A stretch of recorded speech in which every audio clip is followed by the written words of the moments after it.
Hey everyone, this is Japneet. Welcome back to my channel. This is another news about Canada visa. ये 5 points हैं, आपको explain करूँगा. But first of all क्या है कि जो भी अपडेट आती है उसके लिए फर्स्ट ऑफ ऑल क्या ज़रूरी होता है, अ काइंड ऑफ प्रूफ. तो ये काइंड ऑफ प्रूफ है. एंड मेरे पास 2-3 दिन से थी ये न्यूज़, बट मैं अपलोड इसलिए नहीं कर रहा था क्योंकि मुझे शक था, है ना, डाउट था कि यार ये फेक तो नहीं कहीं. तो इसलिए क्या है, मैंने एजेंट्स से कंफर्म किया है, काफ़ी एजेंट्स से. तो उन्होंने मुझे बताया कि हाँ ये बिल्कुल सही है, इसमें कोई भी कुछ भी फेक नहीं है. तो एक बार मैं रीड आउट करके आपको पॉइंट पॉइंट एक्सप्लेन करता हूँ. Here is the first one. Students may now study online from their home country until April 30, 2021 with no time deducted from the length of post graduation work permit. मतलब क्या है, जो students हैं अभी online study कर सकते हैं. मे लिखा हुआ, ध्यान से पढ़ो, ठीक है.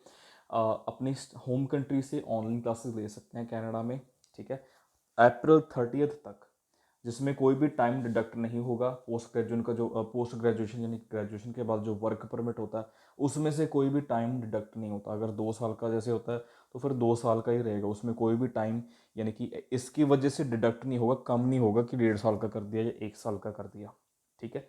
तो ये तो फर्स्ट पॉइंट है.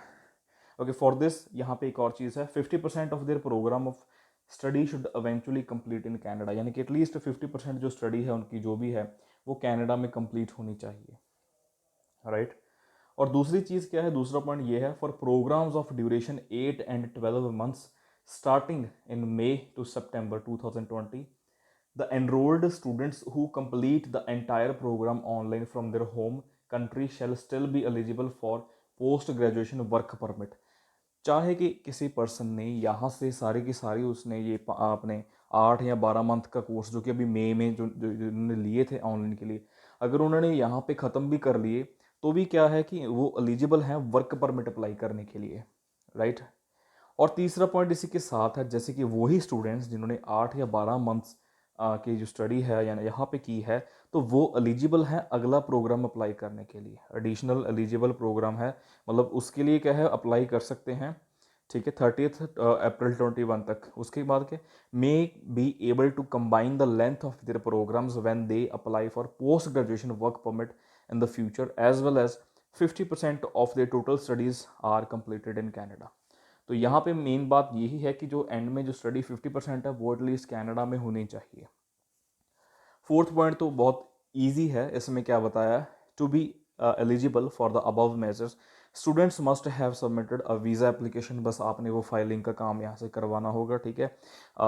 कोई भी प्रोग्राम हो, चाहे वो स्प्रिंग का हो, समर का हो, फॉल का हो, ठीक है, 2020 का या फिर 2021 का जो जनवरी का जो सेमेस्टर स्टार्ट होता है स्टार्टिंग में, या उसके लिए जैन एंड टेक के लिए, राइट. एंड फिफ्थ जो है वो है, all students must eventually be approved for a study permit. सारे के सारे स्टूडेंट्स क्या है फाइनली यानी कि उनको स्टडी परमिट के लिए अप्रूव हो जाएंगे, राइट.